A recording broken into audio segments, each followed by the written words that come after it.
Hey, Heavy, I bet you and I can talk Tetris. Tetris is baby game. Okay, I had a question for everyone before I begin the review. If you could invite any four people to a night of poker, and by poker I mean specifically Texas Hold'em, which four people would you invite? And it could be anyone, real or fictional, dead or alive. Okay, so if you have any thoughts on this, add your comments below. I do enjoy reading other people's comments. I'm not just asking this to kiss your ass or anything like that. I do enjoy getting other people's opinions and their insights into things. And that's how I broaden my horizon. That's how I learn about things that I don't know about. That's how I get exposed to things that I've never been exposed to before. So do share your comments below. Now, I'm sure a lot of you are going to mention people, important people like Abraham Lincoln or Gandhi or, I don't know, Socrates or Newton or whoever else has been important in this world and has changed the world, and you want to pick their brain or whatever, you want to get to know them personally, I don't know, whatever else reasons you may have to wanting to invite these people. But I'm going to mention four people that I would personally invite. Number one, I would invite Jen Fatilli. If you don't know who Jen Fatilli is, she is an actress. She came in this movie called Bound, which is a pretty good movie. Basically, she had this lovely lesbian scene with Gina Gershon. But that's not the reason why I would invite her, or that's at least actually part of the reason why I would invite her. But mainly I would invite her for two reasons. And first is that she is a professional poker player, but she's not a very good professional poker player. She's actually pretty bad as far as I can tell from what I've seen of her. And of course, being an actress, she does have a lot of money, so hopefully some of that money will come to me. Second reason is because she does have these two assets that she uses strategically when she plays poker. And those two assets are her boobs. She shows a lot of cleavage when she plays, so that'll be something at least. She of course uses them to distract other players, and probably that will distract me like crazy, and I won't be able to focus on the game. But at least I will get some joy out of playing with her, and that I will be able to stare at her boobs all day. It'll be kind of like paying for a stripper, except kind of a PG-13 version of that. The second person I would invite is Charles Barkley, and only because he's a degenerate gambler. He has a lot of money, and he seems to throw it around quite a bit at gambling whenever he gambles. So I would invite him, and also he's pretty good for commentaries, and he has a good sense of humor, so he'll be fun to have around at the very least. And the other two people, I would just invite two of my dumbest, most gullible friends, just so that I won't lose too much money. At least they'll lose more money than I will. So those are the four people that I would invite personally, but do share your comments below and let me know who you would invite. Now, barring being able to invite the four people of your choice, the roster that Poker Night at the Inventory offers is quite good. There's Tycho from the Penny Arcade webcomics, who provides kind of a sardonic, semi-highbrow wit. Now, I believe that's how his name is pronounced, even though he is named after Tycho Brahe. So I'm going to go with Tycho for the purpose of this review. And then there's Strongbad from the web cartoon Homestar Runner, who provides kind of a lowbrow, kind of politically incorrect humor. And then there's Max from Sam and Max, the hyperkinetic rabbit, who provides the dark, nihilistic commentary. And last of all, there's the red heavy weapons guy from Team Fortress 2, who's surprisingly deeper than you would imagine, or at least he has more to say on subjects than you would imagine, and can give some nice, surprising commentary on the side regarding many subjects. Anyway, those are the four that the game offers, and those are the four that you get to play with. And what you play is Texas Hold'em. Now, you may know the developers of Poker Night of Inventory, Telltale Games, mostly as adventure game developers, but actually the first game that they developed is a Texas Hold'em game, so certainly this game is not out of the zone of their expertise. They know how to develop a good Texas Hold'em game, and this game is no different. It does provide a pretty solid Texas Hold'em experience. This is a purely single-player game, so you're not going to be playing online with your friends or with random strangers. You are going to be competing with AI. The game provides two modes of difficulty, normal and hard, just to test things out, because it's really hard to tell how good the AI is from purely observation, because you don't get to see your opponent's hands if you happen to lose a hand, or if they happen to not show the hand. So often you can't tell whether they're bluffing or whether they holding their cards. You can't tell any of that. You can only tell when they actually do show their hands, when you have a showdown with a particular player.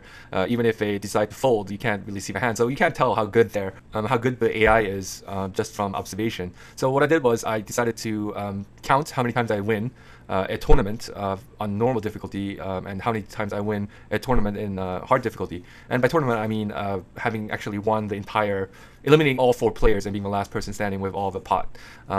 With all the drugs, yes. No, with all the money. I tested it out on 10 tournaments each, and on normal difficulty, I was able to win about 50% of the time, and on hard difficulty, I was only able to win 20% of the time. Basically, meaning I won twice on hard difficulty and on 5 times on normal difficulty.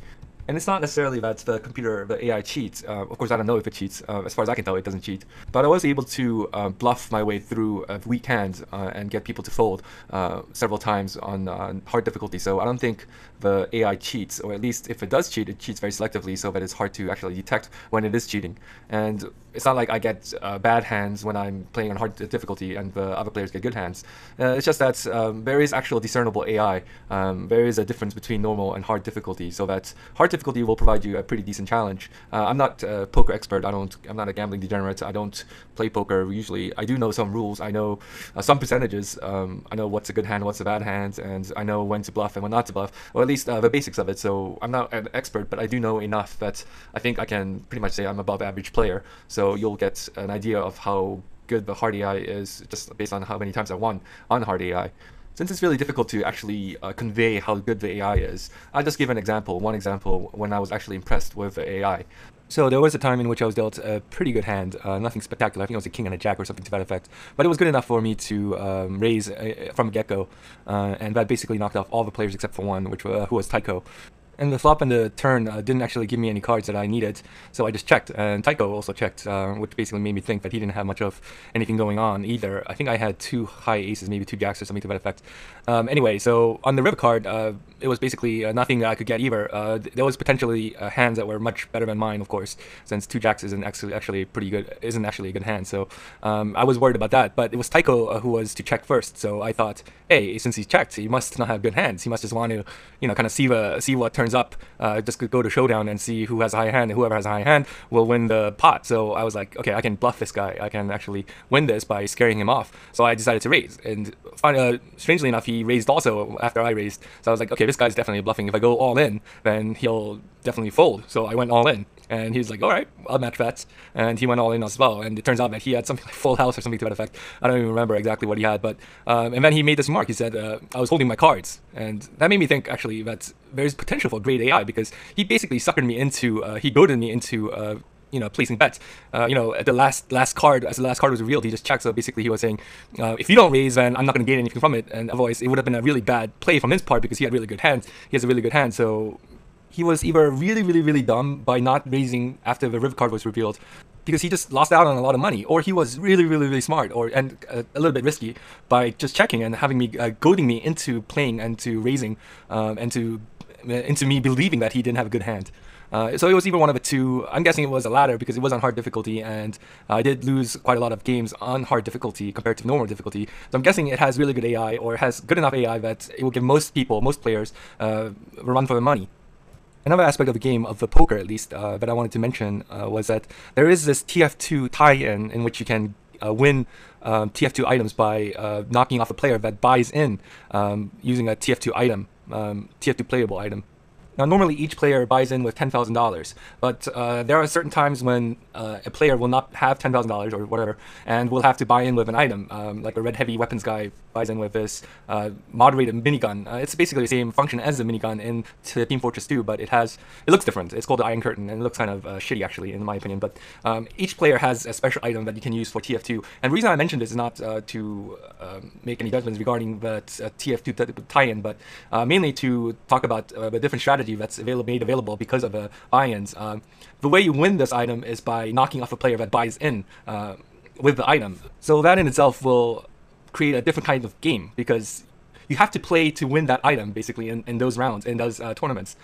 You have to play so as to ensure that you can knock off a player, which kind of makes it a little bit more interesting, because basically you have to make sure that the player doesn't get knocked off by another player. So if a player goes all in and another player who has more money than the player that you're trying to knock off also buys in, then also goes all in, then you have to also go all in, because otherwise you don't have that chance to knock him off. If a guy gets knocked off, then you don't win that item. So that creates another new gameplay tactic in which you have to basically have more money than the player you're trying to knock off, always, at all times. And every time that player goes all in, you have to also go all in, no matter how shitty your hands may be.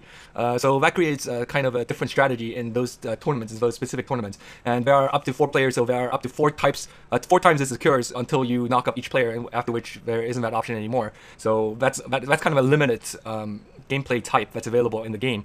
The rest of the game is, of course, just Texas Hold'em, so you don't get a variety of poker games like you do in many of these other poker PC poker games, and you don't get multiplayer. Of course, you can't play online, you can't play against other players, which is also kind of interesting, and kind of makes the game a little bit limited in that respect. And of course, because you're not really gambling per se, you're not using your real money. Poker is only as fun as how much you actually risk. And if you're not risking real money, it doesn't really make it as fun as it is when you're actually risking real money and winning real money. Of course, winning is the fun part that's actually fun. If you're losing a lot of money, then it's probably not that fun. So the poker game, despite it being pretty good and having pretty good AI, is kind of limited in that sense. You're not going to be buying this game just to play poker with some random AI. You're going to be buying it for other reasons if you are going to buy it. And the real draw of it is that you get to play with these 4 people, these 4 characters, barring the 4 players that you would like to choose, 4 people that you would like to choose to play against. These 4 are pretty good, or very pretty good company at least. Now, of course, the characters are most appealing to those that actually know these characters, or at least are somewhat familiar with them. If you've watched Penny Arcade webcomics, then if you've been reading them, then you would most likely enjoy Tycho being there, being one of the 4 characters. If you enjoy Sam Max cartoons or games, then you're most likely going to enjoy Max's presence there as well. If you enjoy TF2, then definitely you're going to enjoy Heavy Weapons Guy, because I enjoy TF2 and I love that Heavy Weapons Guy's there and make some interesting remarks about his personal preferences and his lifestyle. And if you enjoy the Homestar Runner, the Flash comics, the Flash cartoons, then you're going to enjoy Strong Bad being there and making his wisecracks and politically incorrect jokes. So it really, your enjoyment of these characters might depend heavily on how familiar you are with these characters. But even if you're not too familiar with them, you're going to be able to, if not outright understand the humor, you're going to be able to at least enjoy the witty banter between the characters and the kind of remarks they make when you do a certain move or when you play a game a certain way. Now, there is a lot of banter between the characters. You're going to hear it constantly, and it's surprisingly a lot of content in there. Even at the 5th, 6th hour that I played the game, I was hearing stuff that I haven't heard before. And a lot of the stuff that they say, well, maybe not a lot, but a lot of it is humorous at least. You can crack a smile at hearing what they say. And there are times when it's laugh out loud hilarious. That might depend on, of course, your humor and also your familiarity with these characters. But like there's one time when the Heavy Weapons guy calls Strong Bad Tiny Heavy. And Strong Bad asks, "Why do you call me Tiny Heavy?" And the Heavy guy replies that, Strong Bad wears red mostly, and he's tiny and he's heavy. And he wears these boxing gloves that the Heavy Weapons guy refers to as the killing gloves of boxing, which is a TF2 item. I personally thought that was really hilarious. So many of you may not, if you're not familiar with Homestar Runner or Team Fortress 2. But so there's a lot of in-jokes that a lot of you might not get. But if you are familiar with them, in the very least, you would find it quite humorous most often.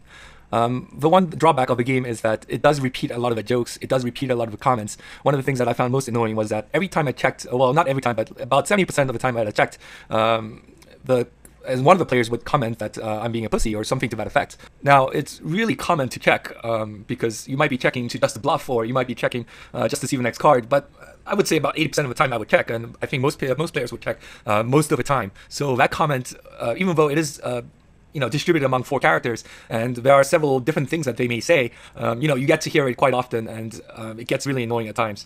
Now, the banter in itself between the characters, that's a little bit rarer. It depends on what setting you put it on. You can actually choose which setting you want, how often you want them to banter. If you just want to play poker, then you might want to reduce the banter to the minimum. And if you care to hear if you're mostly there just to hear the characters talk to each other, then you might want to raise it all the way to the highest level.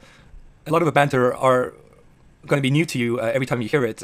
Even by the 6th, 7th hour, I think I heard some that I haven't heard before. So there is a lot of banter going on. So the best way to think of this game, I think, is to think of it as a game in which you hang out with 4 characters, 4 interesting characters. Especially if you have some interest in these characters, then it's especially going to be appealing to you. You're going to be hanging out with them. You're going to be playing a decent game of poker. You're not going to be betting anything, so it kind of takes away from the poker aspect of the game. Certainly for straight-up poker or even online poker, you can just go online, and there are tons of games that are available. Like on Yahoo, I think there are games there that you can play online with actual players. So if you want poker, then this is not the game for you. But if you want just to enjoy the banter between the characters and to listen in while playing poker, this is not a bad game to get. This is definitely something that's worth your money, especially since it's only $5. And if you think about it, a lot of people spend a lot of money on TF2 items now that they are available for sale. So if you're one of those morons that actually pay money for items that you can get for free, like me, then this is definitely worth an investment in which you can get 4 basically unique items for the price of only $5 when you actually pay oftentimes $10 for a hat. A lot of the items are actually not that cool. I think the visor is pretty shitty, actually. It looks pretty shitty. And a lot of the other items, you get 5 items actually, and a lot of the other items are not that cool either. But there is this one awesome item that you can get for your demolition man, which is dangerous glasses, sunglasses, I think. Basically, they're just blinds. It's the glasses with blinds, but they are so awesome. Just check out this clip. Oh!